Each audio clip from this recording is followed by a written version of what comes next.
All right, hey, welcome y'all to Aaron and Zach's pathetically bad rafting show this week. If you haven't noticed, that's Zach's shadow there in Grants Pass, and I'm Aaron here, and still in Honolulu.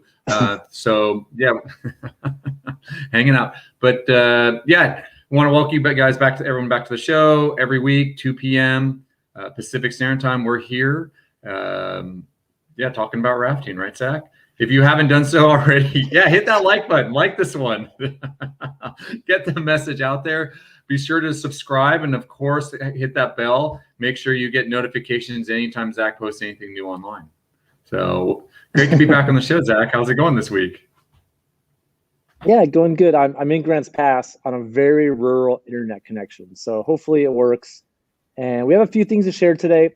What I have today, I want to talk about Rafting NFT that I created, and just NFTs in general, because they're super interesting to me. And then we had a request for somebody to talk about slant board frames. So look what I set up, Aaron. Boom. We talk about slant board frames. And then we have a nice. Yep. And then I have a little bit of Ocoee just carnage footage. It's just awesome. The Ocoee is amazing. Oh, look, Blue Puma even already commented, more Ocoee, let's go. What's better, Ocoee or a wind video? Oh, Ocoee by far and away. I mean, you guys have too good of lines on the wind. That's the problem. I mean, maybe if we had the wind carnage video, it'd be fun to watch. Ooh, but yeah. Well, let's get started. And I want to apologize to everybody. We do our best to make this show awesome, but today's might be sketchy because of our internet connections, and it might be a little short, but we'll do our best to make this interesting. Thank you, everybody who's written us nice emails saying that we're not terrible, and that's good to hear. Thank you. And people have even said we're really good, and I'm proud to hear that. And we take this show pretty seriously, although it doesn't seem like it, and we want it to be good. So we're trying our best. Yeah, I think look at this show. It's like this is just Zach. We're trying to reset the bar, trying to reset it low, so then we can look really good going forward. You know what I mean? Like you know when you were a kid, you do that. You like want to set low expectations, so no one would expect Aaron, much out of you. So I think this is what's going on today. This show might be awesome, so I'm going for it. But I apologize in advance if it's not. We're gonna do our best. We have a lot going on today. But I want to talk about this NFT, or non-fungible tokens. I get that this isn't rafting totally, but it kind of is because I made a rafting one. And I'm very interested in NFTs right now. And for those of you that don't know what it is, it's a non-fungible token. It's something you can buy on the internet with Ethereum. You can't use dollars. You have to use Ethereum, which is a cryptocurrency. And uses the Ethereum blockchain. Aaron, dude, stop laughing. It uses the Ethereum blockchain to show proof of ownership. Yeah, okay. Yes. Uh-huh. So it's actually super interesting. And I think I've been talking on trips with people about it a lot. Like some people, I was on a trip last week with somebody who created their own NFT. She's a graphic designer, created it and sold it for $400. That made it very real for me. Like this is an actual thing that's happening. And NFTs can be like a photo, like a picture or something, but they could also be like permission to do something or a ticket for something. And so the example I've been using, I made this up, this isn't real, is I could sell, for example, a Northwest Rafting Company NFT that whoever owns it gets lattes in bed every morning of the trip. So if you're the owner of the NFT, any trip you go on, you get lattes in bed. This is just an example. We're not going to do this. Please don't. We're not really going to do this. We can't even make lattes on our trips. But you would buy this. We would sell it for $1,000, and then you own this property, which is this NFT that allows you or the person you sell it to get lattes in bed. Or it could get used, like we were talking about this for ski areas last night. I could sell an NFT that if you have it, you get first lift line. You get to front of the lift line every time. You get first chair every morning, right? They sell it for like $5,000 and you have this privilege forever. And then you can choose to resell that asset to somebody else. And so NFTs are art, like a lot of it you hear about in the news, it's like a picture, a painting, or digital art. But I think it has a lot more like long-term. There's other ways that they can be used. So what happens if later on you're just like, yeah, I don't want to, no, I'm not going to give lattes anymore. Oh, sorry. It's not worth anything. You can sell that asset to somebody else. No, what I mean is what happens if Northwest Right. just decides, no, we stopped doing the latte thing. Our latte machine broke. You can't get a latte anymore. That'd be bad. So that's why I wouldn't do that one. That's just an example. No, but I'm Right. saying, but That can't would- that you happen would with lose any of faith them? in us. Can't you just say, we're not doing that anymore? Yeah, we sold it for $400. We did it for a couple of years. We got annoyed with it. So sorry, buddy, who bought that for $800 now. Yeah, you're stuck with something worthless. Yeah. So I mean, is there any legal? Are you legally required to follow through on these things? Is this a legal contract? I believe so. I mean, there are smart contracts in the Ethereum blockchain. I don't know that part of it yet. Like you're asking a good question, Aaron. And the latte is a bad example because we're not going to have a latte machine. We don't even have a latte machine now. We can't do that. What if it was like a ducky guarantee? You could be in a ducky on a trip. We'll always make a ducky available for you if you have this NFT. And then what happens? The guy's like, yeah, Zach's lame. We don't do that actually on the trip. That's so dumb. No, sorry, you don't get that. I don't know. I don't know what happens. There you go. We're still figuring this out as a world, but I would say, the more and more I learn about it, the more I think this is maybe the future. Kind of like when the internet came out, you were like, why do I need the internet when I can just like send a paper form in? It was the same stuff. So I just think it's cool, and I think we'll be doing it more and more in the future. So just to like play with it, I created the first Rafting NFT that you can see here. And somebody could buy it. I wouldn't suggest buying it because it's kind of a waste of your money. I'm selling it for 0.1 Ethereum. So that's $219. It's a lot of money for a digital picture. But I wrote in there that also you can submit content for us to review on the show. Now we're going to review, if you send us content, we'll probably review it anyway. But I thought I'd give it like a fun little, but get a side bonus. Zach, in the future, we may not allow people to submit content. Who knows? Exactly. So you're future, buying that ability to continue for as long as the show exists. Now, what happens if we change the name of the show from Aaron and Zach to Aaron and Zach's Super Sweet Video Review Show? Then it doesn't work. Then it's not worth anything anymore because the other show doesn't exist anymore. Well, I wrote Aaron and Zach's YouTube show, so because I know that it's going to change. Because someday we're going to be really good, and it'll be the Super Sweet Show. Right. So I just what happens if we just take our names out of it and just say the Rafting Show? Then it's not worth anything again. I don't know. Can we just weasel out of this? I think we'll honor it because that's the kind of people we are. I mean, that's who we are, and I'm not trying to say we wouldn't, but I'm just more curious, like trying to understand it bigger picture. So, okay. I mean, this conversation came up with a friend the other day because I was telling him about a similar conversation. Gary Vaynerchuk, who's like a dude who people listen to, I think I've told you about him. He's selling NFTs right now that are limited and give people access to Gary V. Like some of them, if you have a certain one, you get to have a phone call with them 3 times a year. And anybody who has any of them gets invited to a free conference every year. It's not free because you have the NFT, but if you have the NFT, you don't have to pay for the conference. And so he's doing some super complicated ones. And what happens if he dies? Yeah, what happens if he stops offering the conference? Let's just say he doesn't die, but let's just say he's not in a position to offer the conference.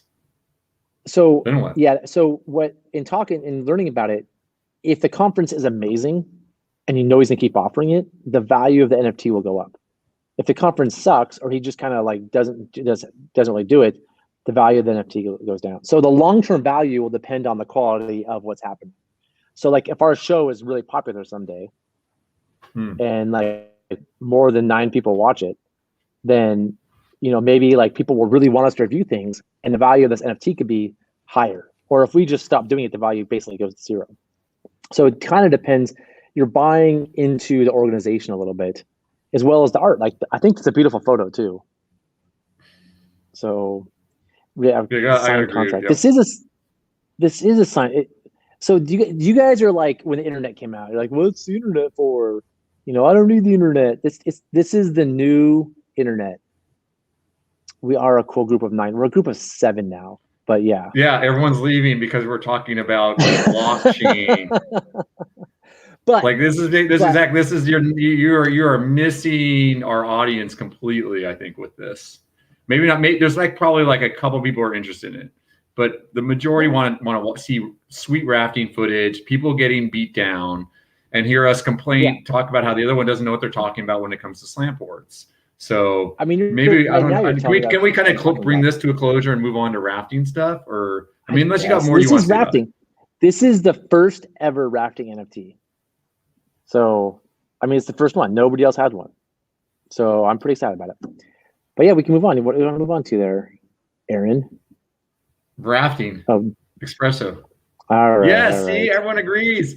Like one person agrees. Speaking of everyone agreeing, Zach, maybe we need to discuss that viewer email we received last week about she somehow did a spreadsheet of how often everyone agreed with me versus with you, and it sounds like in general I'm more on the pulse of our listeners, of our viewers.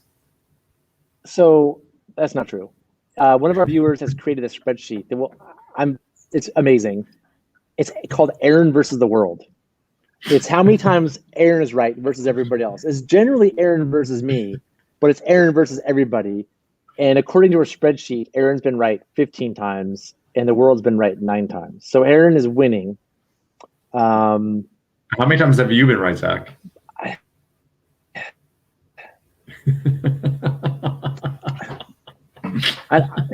Quite a bit. I mean, but an example is that I think when you guide, you should sit on the tube of the raft. When you guide, you sit on the bottom of the floor. I've never said that I spend time down. I rotate positions. Sorry, go ahead.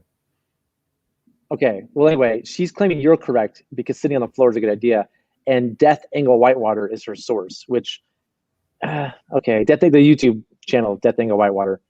So some of the sources for why you're correct are a little suspect, but she's done a good job with this, and so you're winning 15-9. And maybe someday we'll share this spreadsheet with everybody if she allows us. But she's basically keeping track of which one of us is right about stuff. All right. So let's get on. Let's add to that spreadsheet today. Okay. Well, so somebody asked to talk about slant board frames, and so I have one here with me today to show people what they look like. And if you have questions, like let us know. Like this is a good time for us to talk about slant board frames. And I have it set up so I can kind of walk through it a little bit. And the beauty is, and Aaron, tell me if I'm gonna get with my computer. Tell me if I'm gonna make myself big here. Tell me if this looks funny or wrong or whatever. But the idea, can you guys still hear me? Yeah. The idea of a slant board frame that we were talking about is that you can move up and down, right? So you can, when you're rowing, you can use your oars, your legs, to sort of push back, right? You're not just stuck in this spot doing all this stuff. You have access to here. And when you get thrown off, like over here for some reason, it's a quick jump back on the seat. So it's an awesome frame for just like being very, very active and having a lot of power, right? It's incredibly versatile. I can stern mount it like I have now. It's pretty easy too to move up and run center mounted, or like I can move wherever I want to the way it's designed. So like a lot of gear boats Aaron and I used to run back in the day, this was where you rode and there were separate capacity or places to put things for gear. And so this is my choice of a frame if I'm running something super hard, like Cherry Creek. This is used on Cherry Creek. So we now call these creek frames because they're used a lot on Cherry Creek because you're moving around so much, just getting tossed around, and you need the power of your legs. Any thoughts, Aaron? Yeah, I'd say a couple things. First of all, I want to clarify that if you want to run in a hard whitewater, you probably don't want to be running with locks. You probably want to be running with pins and clips. And then another advantage of this is, and I think this is why a lot of commercial outfitters use it, is it's like it works for a lot of different heights better for people of different leg length. Oh yeah. You know, like people aren't the same. Like with the seat, you gotta have that seat in the right spot versus your legs. And like you can bolt something on the bottom of it to have a little kick to sit up higher for the slant board, but it works better, I find, for people of different heights than the seat does. That's kind of my other feeling with it. And then What's the other thing? I know some people like to put some padding on it. You can put foam onto it. Some people complain about the wood seat, which I've never had a problem with it, using it for years. I'm sitting in a wood seat right now. I sit in a wood seat every day at home. Like, I've never understood that argument, but you can put foam over the top of it if you want. And I ran for years with one on foam on top of it. I think that they're just really sturdy too, right? The seat's not like the NRS seats, for example, they can move and shift. That's solid. It's not going anywhere. I mean, this is muffler pipe. I mean, the classic one is like muffler pipe, and that's a 2x10, like kind of shaved down and like sanded down a lot. So it's not, they don't all have that thick wood. A lot of them have like half the thickness, and I've seen those break at certain times, but a 2x10 would be hard to break. And this can fall off your truck on the way to put it in and roll down the hill and be perfectly fine, right? Yeah. You can really beat this bad boy up and it's totally fine. Another thing, Zach, that I like about you, if you get back on it, is like when you're sitting there and if you know you're going to take a hit, you can slide your butt down and put your feet out wide in the corners, and you get really stable that way, if that makes sense. Yeah. So what Aaron's saying, so when you're, again, this is for like hard technical water, you're only rowing like this, but this position with your feet up like this, you're really locked in. Yeah, you're really stable. Combine this with pins and clips. You put pins and clips on this bad boy, lock in like this. You're not getting, you can go over some really sideways drops, some really aggressive stuff. You're locked in here with these oars here or the oars shipped.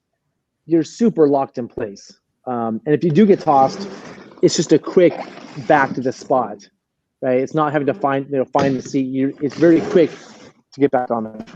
Yeah. And then Zach, you can kind of I know people wrap their leg underneath the slant board too in certain points. Some people like that technique. I haven't really never done that before. You mean like underneath it like that, like wrap one underneath like that to kind of hold you in and keep from falling out. Yeah.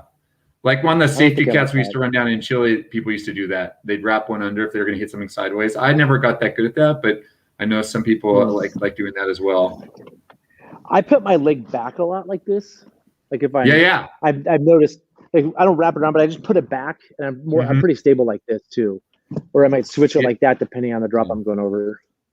I like putting one back if I'm pushing a lot through flat water too. So, that makes sense. Zach, the other advantage I like that over the seat is like I feel like when I'm pulling backwards, I'll pull to a certain point and I'll hit that seat and it'll stop me from pulling more. And the slant board never stops me there. Does that make sense when you're pulling? Oh, because you can just keep going as back as you want. You can like lay back farther. You can lay back farther on. You can really hard back. Yeah, and you can get like, your head can be way. You can like, that last stroke you can pull so far that you're almost horizontal, and you can't get that same range of motion with the seat. So, yeah. Yeah, no, I'm a huge fan of them. I think this is the biggest question. This is the tough part is like who fabricates and sells them. And like, let us know too. Like there's a few names that are out there, people, and like I think I'm trying to reach out. I'm trying to find someone to build one right now. And I got to follow up with that. Having said that, I think the NRS frame, you can put a slant board on the NRS frame and that works pretty well. It's not as solid as this, but it still serves the same purpose with the slant board on there. Yeah. NRS does sell a setup, the slant board. It's it's not solid. I was manufacturing these for a while because nobody was making them, and a few people have tried. It's just it's a lot of work, and then shipping these things is heinous. Like I wasn't making them myself. I had a welder in Hood River that was making them for people. And like physically getting them to people was the challenge because they're just bulky. You can't really ship them. And making this 2x10 piece of wood is a lot of work. So I have the welder make these, but the 2x10, you have to cut it down perfectly and sand it down, sand all the edges. And it's kind of a ridiculous amount of work to make that piece of wood even, relative. So to sell it at a reasonable price, it cost me $400 to make this. Then who's going to pay $800 for this, or $600 for this, or even $410 for this? But that's what they're going for is like $600. If you want to get one built, it's like $600, and I think that's without the board. You have to put the board on yourself. Yeah. And then the other problem too is it's permanent. So if you don't have the dimensions just right, you're hosed. Yeah. So like for me, I have a welder in Hood River who makes all mine. Like I take them down to him and say, I have a master copy. That's like I have a perfect one. And I take that master copy down and say, can you copy it and make 3 of these? And where the ore lot goes, like right in here, it turns out one of the trickiest parts is finding a little thing here where the ore lot goes. This is the right diameter. So this fits and has some ability to move, right? Like he's done them before where he tries to get the right diameter and I can't get an ore lock in there. So there's a lot of challenges with getting these just right. I mean, your best bet is to have an idea of it, go to the welder, have him do one, or have her do one, and then they can cut them and change them. Like this one, I've actually had him widen, I think. So there's there's a weld right there. They can cut them and re-weld them. It just gets expensive. Yeah. But a lot of the old school companies have these, and they're pretty sweet. But and I'm gonna say the companies that have them, they've had them forever. You know what I mean? Like they've had the same thing forever, and like I made these. They've been dropped, like you said, dropped off trucks. Like they get beaten on, and you're like, it's amazing how sturdy they are. I just pulled this one out of the warehouse. I have 6 of these here, right? We use these for like Illinois trips, for high water, or just most Illinois trips. We have them for different sized boats, right? So I have some for my 13s, some for my 14s, some for my 16s. That's why I have so many of them. And then I have a few in Idaho for like really high water middle fork trips. Because at really high water, I want to be on this, not like a seat, right? I know I'm very effective with this. Garage Geek asks, how do you keep from getting launched? Pins and clips? Well, and the other thing, Garage Geek, I would say too, is like in general, you're not running it as a stern mount. You know, you're not running it all the way up on the stern. Even there, it's not all the way up on the stern. Usually you try to run down in the flat. If you're running really steep stuff like a Cherry Creek style, you're not running it as a stern mount because you get launched. Yeah. So you're running in the flat, and the back bends behind you, and you're not getting launched that way. But if you're running as a stern mount, it's hard. But the one technique that we used to do, we'd stand up, just like you stand up in a paddle boat to keep from getting launched. If you're on a stern mount, going over a drop or something that you know is going to kick the back, you'd stand up, which at first seems terrifying, but then it folds underneath you. You kind of hold the oar, stand up, let the boat fold, let the back whip underneath you and not catch you, and then you sit back down. So, but it's scary doing that. Yep. You learn how to do it. After a while, you sort of like you feel it, but it takes some time.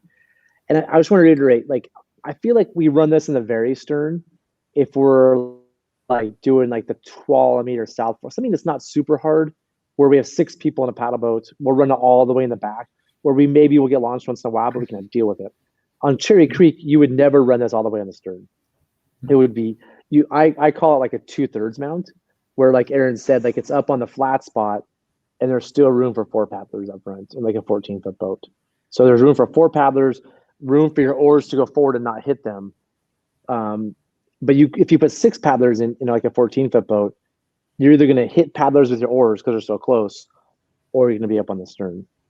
But I find they don't work as well on the stern either. They're not really designed. The one you have right there isn't really designed to sit on the stern. It gets a little awkward with the dimensions. Like that boat, you get those little holes on each side. You know what I mean? Those like corners right there. Yeah, the corners. And that boat's got a really flat back end too, Zach. That is not a standard raft right there at all. No. So. This is a 16, so it's not the perfect raft to demonstrate this on. But I feel like most of the time when I've used these, I would do this, like I said, on like a 12 meter at 2,000 with 6 paddlers. I can handle that. If it was 8,000, I wouldn't want to be all the way back. But generally, the best spot is like right about there, right? And then room for, this is a 16-foot boat, so I can still get 6 paddlers in here maybe. But you throw paddlers in here with a 16, that's amazing. You're so maneuverable, so powerful. Or like on Cherry Creek, running a 14.5, 15-foot boat with this and 2 paddlers, it's like a sports car. Anyway. Yeah. was I gonna say? Oh, I lost my train of thought. Go ahead. Sorry, Zach. I lost my train of thought. So that's slant boards. I mean, as you all can tell, Aaron and I are pretty big fans. Like, it's a pretty sweet setup for the right situation, right? And you, like you said earlier, you can center mount this. It's just you're not gonna have a place to put your ammo can and all your things, and so it does take up space. But for a multi-day, this is actually a kind of a cool way to go. And I agree. Like, I never had a problem sitting on the wood part, but a lot of people get frustrated. Their butt hurts after a day. I don't understand that, but you just put a pad on it. Yeah. So that's slant boards. And so the last thing we have, this is going to be kind of a short show today because Aaron has stuff. We both have stuff to do. I have a crew about to come back from a road trip. They need this warehouse.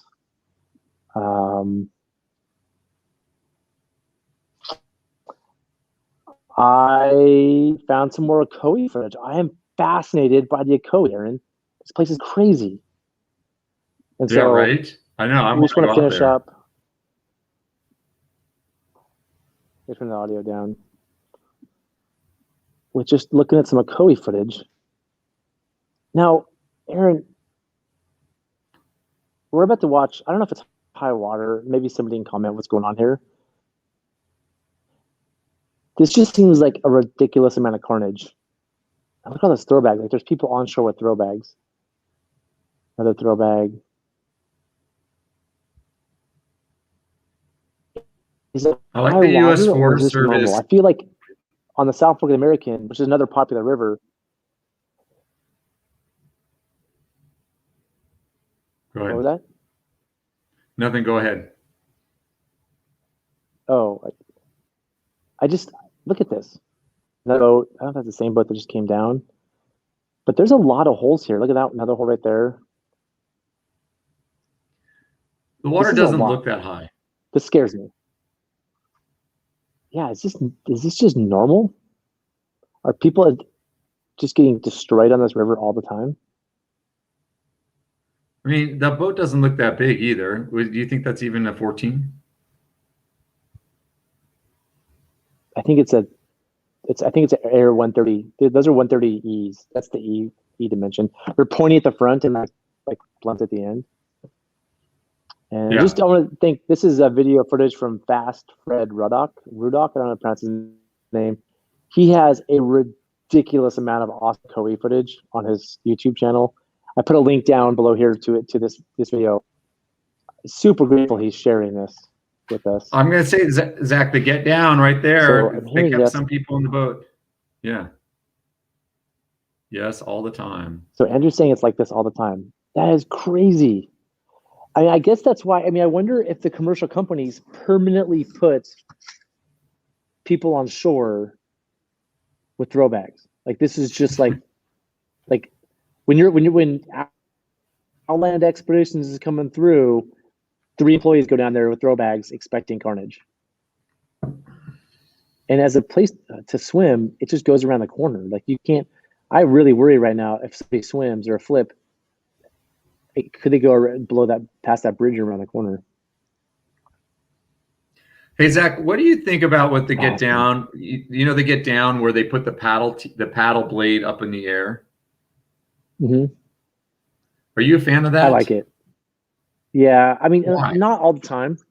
What do you suggest they do instead? Well, more often than not, when I used to get down, I just sit down and have the paddle go across my chest and the blade kind of going out to the side. So you hold the blade in the paddle? No, just hold like your regular paddling and just sit down in the bottom with the blade kind of pointed out over the side of the boat. So like yeah, but both hands are on the paddle. Yeah, one hand on the paddle, the other hand here. Versus like what they're doing. I think what a lot of people are teaching is to hold on to something too, like hold on to a grab loop or something. So I know on like tunnel shoot on the Middle Fork of the American, like I really, really, really don't want people falling out. So I think for specific rapids, like, oh, I'm on a commercial somehow. It's funny. Skip ads. So I think for me, if it's like tunnel shoot, right? I don't want anybody falling. I want zero chances. I want them to get to the bottom of the boat the best they can and hold on to either like a thwart handle or the outside handle thing. Oh, that's not good. But Right. I'm So gonna say, do you agree like there? You want them to have well, there's a somewhere like couple if of you're things. I both think hands with tunnel shoots. paddle. Oh, I that's not I think good. tunnel shoot's a unique one because If he makes it out of you're this, both oh please, you're bouncing off the please walls, hand and so roll. if you're holding the paddle outside the boat, it's going to come across and you can knock somebody else out. And you hit somebody with the paddle too. Yeah. So I understand they're having the paddles, but most people running tunnel shoot, they have both hands still in the paddle, right? When they do that, they lift the paddle up and hold the paddle with both two hands. I think I can't remember, but I think they grab a thwart handle. Like they just get low, and if your paddle's in the bottom with the handle up, you're not going to probably hit somebody with the T-grip. Like if somebody gets tossed, they might let go. Like even a commercial passenger might just let go of that T-grip, right? Even holding on like this, if they're getting jarred in tunnel shoot, if it's up in the air, they're not going to get hit T-grip. Yeah. So, Aaron, I agree with you. Like when you're just like guiding rapids and you're just like get down, I want them just to get down holding on the paddle. But that was crazy. At certain particularly violent spots on particular rivers, I think the get down, the really just get super low paddle up is smart. I'm gonna say I think it depends on the Houston Falls on the White Salmon. Yeah. Well, that's a literal waterfall. That body surface. Oh wow, they got pulled in with the throw bag. Zach, I think it also depends on the raft and how much space there's between the thwarts. I feel like a lot of places where they have you hold on is because you can't get your butt down between the thwarts because the thwarts are too close together. The boat's too small.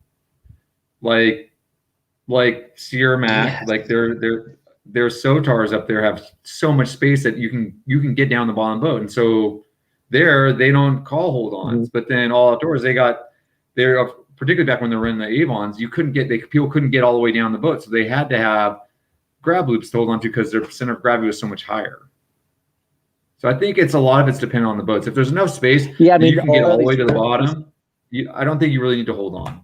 But if you can't, then you need that strap. So definitely one reason I'm a fan of those smaller thwarts. Yeah, in Houston Falls, they run those little 13-foot boats too. So you can't get down the bottom. Yeah. So what's happening? I mean, what's happening in the rafting world is boats are going to 13 feet with 3 thwarts, right? And there's not room between the thwarts to get your body fully down. That's what you're saying. Exactly. Like traditional boats, like Avons with 2 thwarts, you could do it. As soon as they added the 3rd thwart in the Avon, it was super nice for kind of tucking your feet and not using foot cups, but you really can't get most bodies between the thwarts. That's what you're saying. Yeah. And then people started going. The Air has all these like that boat there is like a 13 with 3 thwarts, which is nice, but you can't get down low. So different techniques have to come about. And I think for specific rapids, like tunnel shoot and specifically, and Houston Falls specifically, there's specific techniques that work really well for those. Or just holding under your paddle and dropping low won't work. Whoa. Oh, is he gonna flip it? Look at the dude right there, like that's so close right there.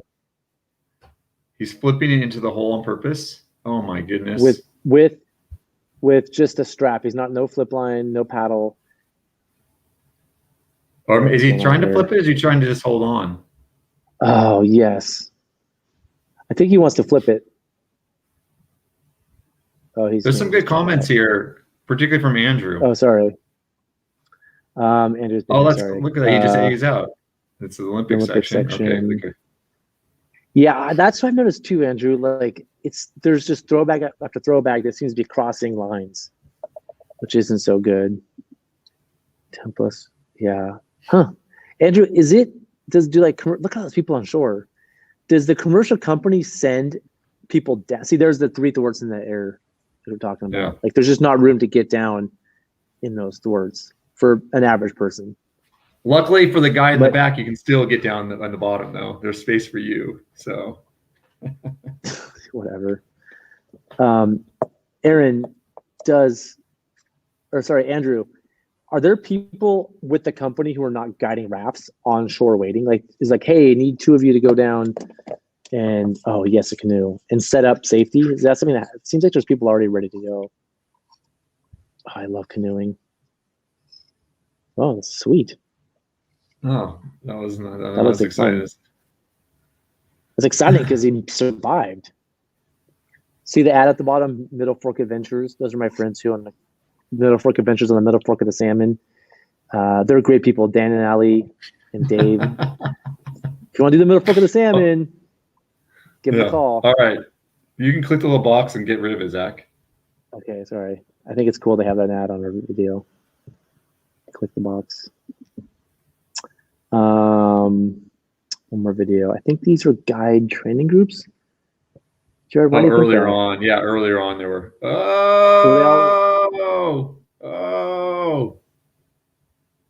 I wonder if that's a good, like, when, you know, back in the day, if you could make all your people swim and you stay in the boat, that was a badge of honor.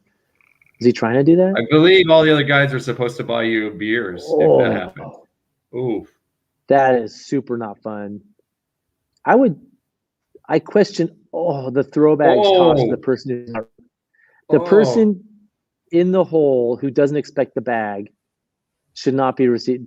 That might be an acceptable throwback, but while somebody's in a hole and know it's coming, you're just throwing an entrapment into the hole. Like, it could get wrapped up around them. Like, I wouldn't be throwing bags to holes.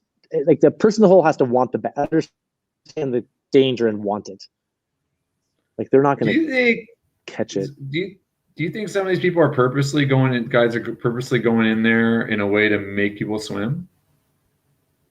That's what I was saying. Like, if that guy, that one earlier, the guide stayed and everybody fell out. Like, is there a rule? Like, back in the day, if you could dump all your passengers and stay in the boat as a guide, all the other guides owe you beer. That could be like a badge of honor. I'm not saying that's a good thing. I'm just saying that was a thing. I don't agree with it, but I'm just saying, so he's saying, yeah, like, basically people are paid to just stand on shore and save people. Yeah. Does anybody ever die? It just seems so sketchy. Like, so many people swimming, ropes everywhere. This is the place. Aaron, remember the video we watched with the guy who clipped himself into the raft? With a carabiner, the non-locker. Oh yeah. Spot. It's also that Fast Fred Ruddock, his video too. Oh yes. Are they wrapped? They're so stoked. I think they're like kind of pinned. Aaron, we should do a vacation out here. Oh yeah. This place looks amazing. We need to sit on shore and do a live YouTube show from location. Do you see Andrew saying more so on the upper section? This isn't even the upper section. Sounds like there's a section that's even more chaotic. Whoa. There's more chaos upstream? Is that what he's saying? I think so. Oh, yes. What? This is all the same. This is all the same day. Wait, I want to go back and see what happened there. It looked like the guide almost made that happen. And look, the guide's was standing up in the water for a second. Hold on. Hey, watch this a little bit more. Wow.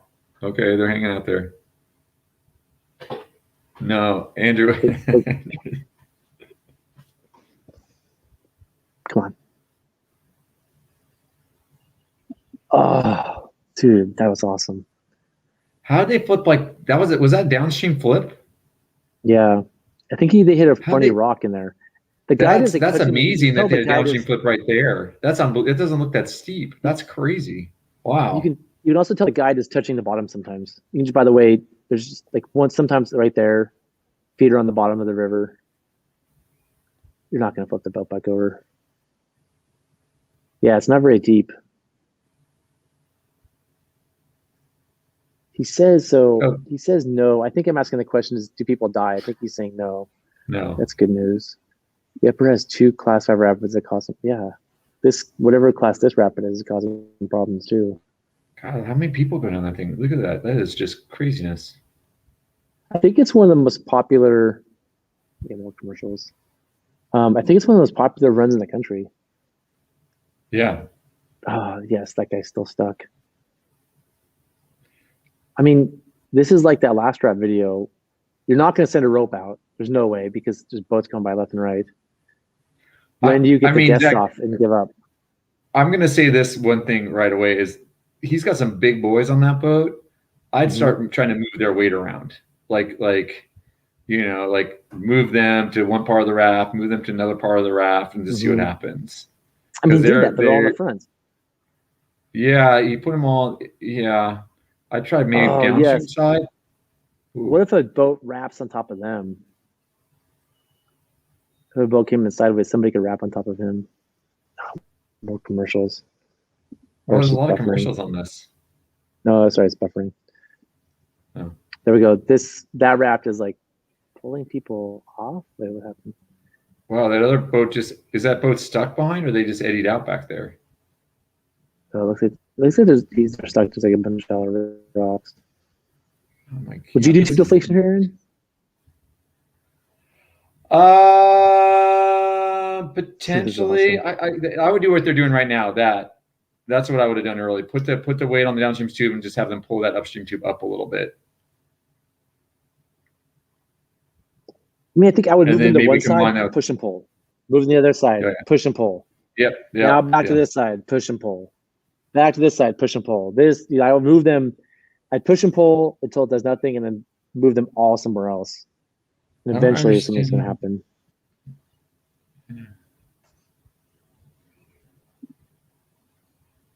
Oh, cool. Thanks, Jared.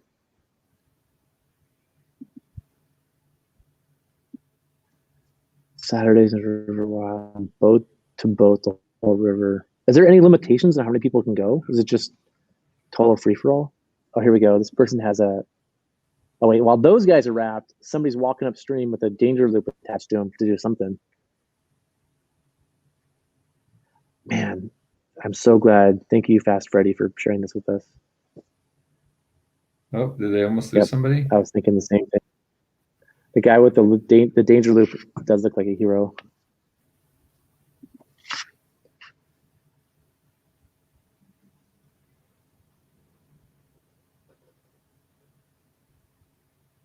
Yeah, that's a nasty little spot there.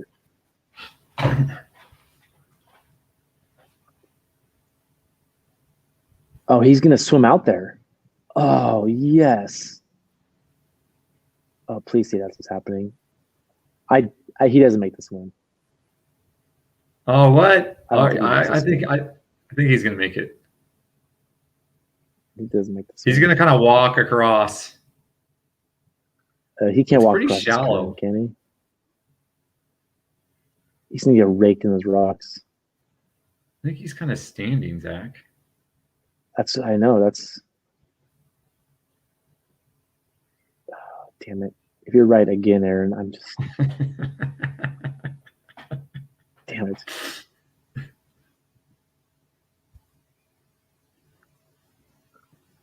All right. Do you think he can stand in this current? I don't know how he's gonna get. This part looks kind of scary to me.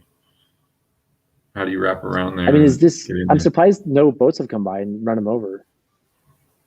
Yeah. That's good effort.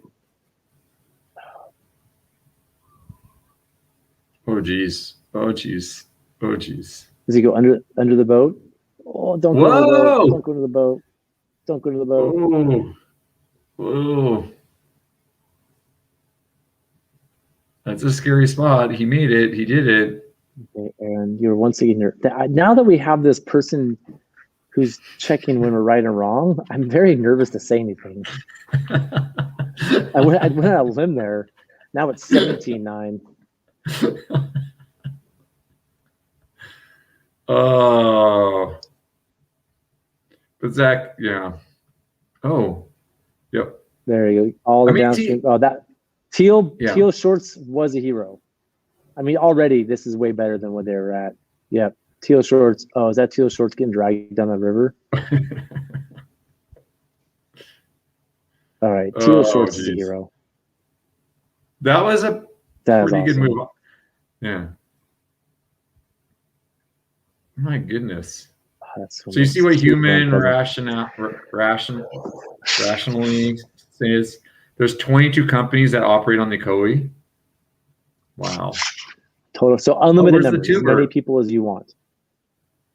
Oh, Zach, there you go. That's the way to do this run on a tube.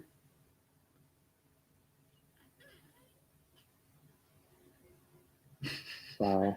I'm going here. I want to see this in person. I had no idea. I love how they have the U.S. Forest Service emblem right there in the background for all this footage of boats just eating it and flipping and swimming. The Forest Service has to remind you whose property it is. It's our property as the public, but they for some reason sometimes like to remind you that it's theirs. 2 holes named with the section of Godzilla and Humongous. The names of these holes here, Andrew, that we're watching. Kayaker Dude is pretty rad. I'm gonna give Kayaker Dude props. That's nice. Anytime you can surf in the hole that rafts are flipping in, that's huge props.